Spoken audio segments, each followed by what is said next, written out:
Some 1.7 million refugees live in the Horn of Africa, mostly from Somalia and South Sudan. They're mostly unable to work and rely on humanitarian aid. Over 30,000 people have also fled to the region to escape the conflict in Yemen in recent months, mostly Africans returning home. EU Foreign Policy Chief Federica Mogherini visited refugee camps in Ethiopia in October. Now the EU has announced €77 million of fresh funding.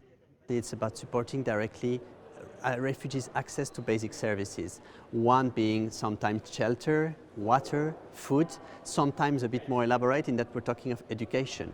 Because unfortunately, and it's something as well that is not reported enough, we believe, what is very important is to give access to school to these children, because very often they are not refugees for a matter of weeks, but they are refugees for months, sometimes years. Natural disasters mean humanitarian need has soared. Weather phenomenon El Nino has caused a drought so severe it's left over 10 million people in Ethiopia alone without enough to eat. There are already a lot of needs on the ground and a lot of people who need this assistance. So it's extremely valuable to have it at this time.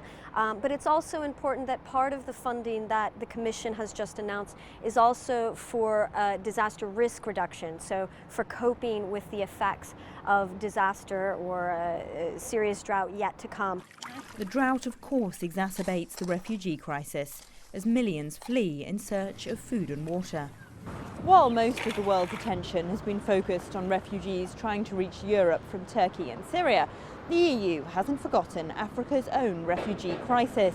This new funding takes European Commission humanitarian spending in the Horn of Africa to over €1 billion in the last 5 years. Elena Casas, CCTV, Brussels.